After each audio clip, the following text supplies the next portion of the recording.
Olá! Bom, nesta videoaula nós aprenderemos um pouco sobre a técnica Kanban, que está relacionada com o gerenciamento de projetos, gerenciamento das atividades do projeto.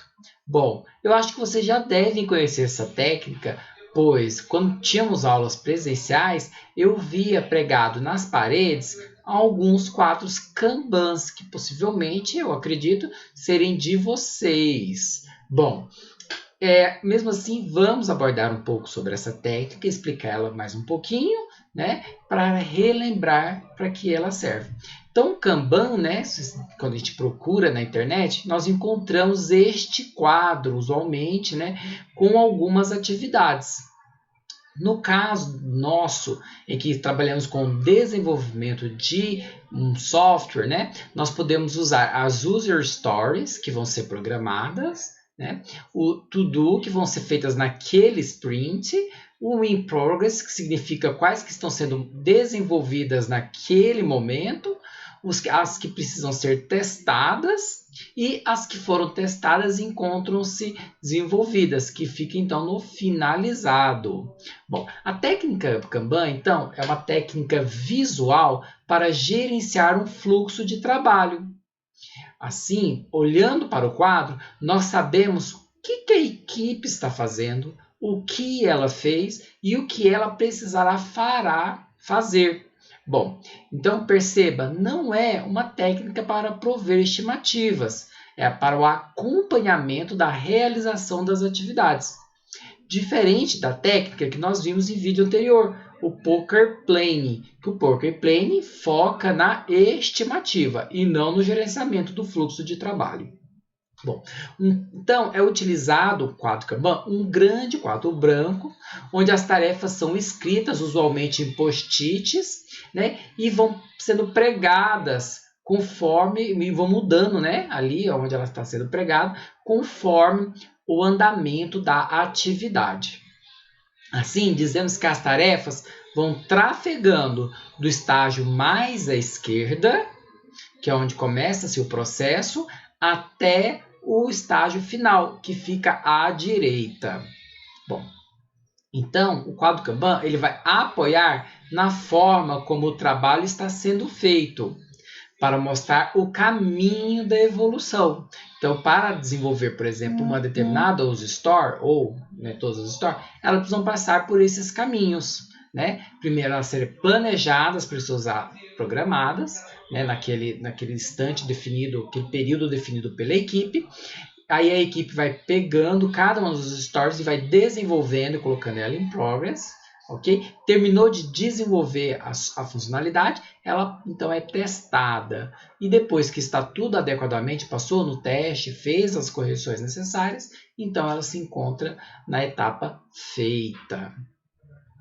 Bom, a sua origem é inspirada no sistema de fábrica da Toyota. E a palavra Kanban ela é oriunda do japonês. Alguns autores dizem que o significado dela é tabuleta. Outros dizem que é cartão ou registro visível. E quando que é possível usá-la, né?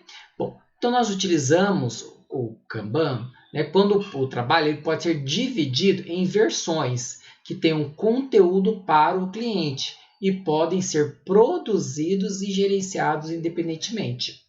Então, por exemplo, quando estamos trabalhando no desenvolvimento, nós então usamos usualmente a navegação, né, usar os post-its, cada user store ser um post-it. Por quê? Um user store ele agrega conteúdo para o cliente, né, uma coisa que o cliente precisa. E é um tamanho limitado, porque cada user store, né, é uma funcionalidade simples que o usuário, que o nosso cliente necessita. E eles podem ser gerenciados independentemente, embora haja uma dependência entre eles. Então, quando há uma dependência perceptível entre eles, nós desenvolvemos aquelas user stores em que não existe dependência e, posteriormente, as demais user stores. E outro, quando é possível usar também, é quando as versões podem ser desenvolvidas em fluxo contínuo.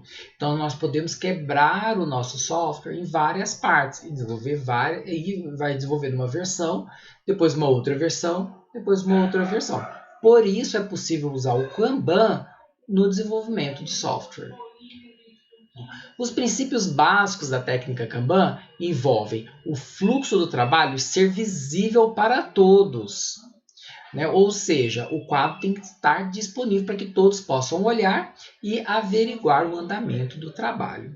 É importante também limitar o trabalho em andamento, ou seja, a quantidade de tarefas existentes nas colunas, né, nas colunas ali intermediárias, né, essencial mais à esquerda e nem mais à direita, as intermediárias, né, com o propósito de evitar gargalos.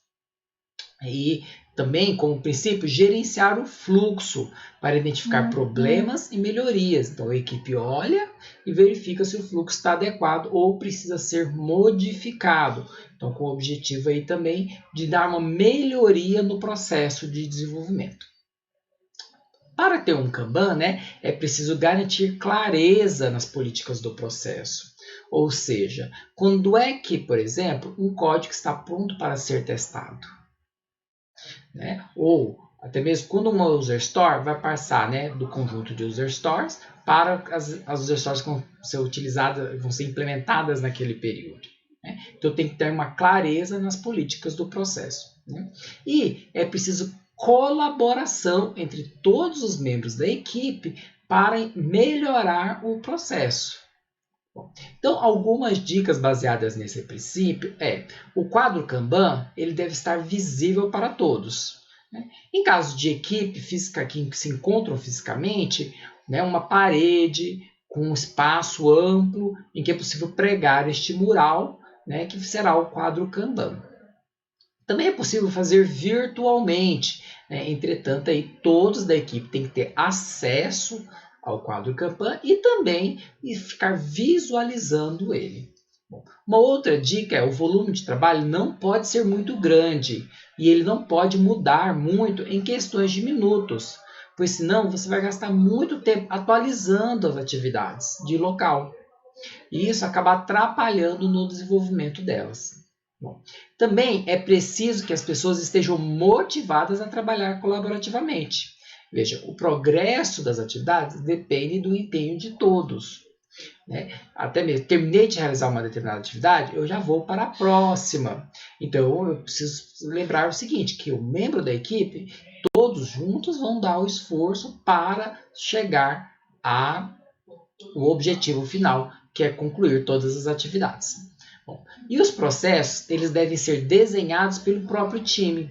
Então, é até mesmo este o motivo que não existe um quadro Kanban básico, que é um quadro Kanban único, porque vai de acordo com o que a equipe planeja como processo de desenvolvimento. Bom, por exemplo, tem uma técnica que nós veremos em um vídeo posterior em que eu desenvolvo os testes antes de começar a programar. E depois eu os executo. Então, se eu for usar dessa forma, usar essa técnica, meu quadro Kanban, então ele vai ter a elaboração de testes, a implementação do código e depois a execução dos testes. E não o jeito que usualmente nós fazemos, né? Em salas de aula, por exemplo. Que é o desenvolvimento da funcionalidade e depois a execução, a criação e execução de testes. Desta forma, a equipe precisa entrar no entendimento comum para escolher como irá materializar o mapa de trabalho, ou seja, quais serão as colunas que comporão o quadro Kanban e quando uma determinada atividade um post-it, né, pode passar para a próxima coluna. Então, é importante que todos compreendam como as demandas fluem no processo de trabalho. Assim, a equipe deve escolher critérios claros para a classificação das atividades, aonde postar corretamente, anexar corretamente a atividade. Espero que vocês tenham relembrado ou aprendido sobre a técnica Kanban, que é utilizada então para o gerenciamento das atividades de um projeto na metodologia ágil.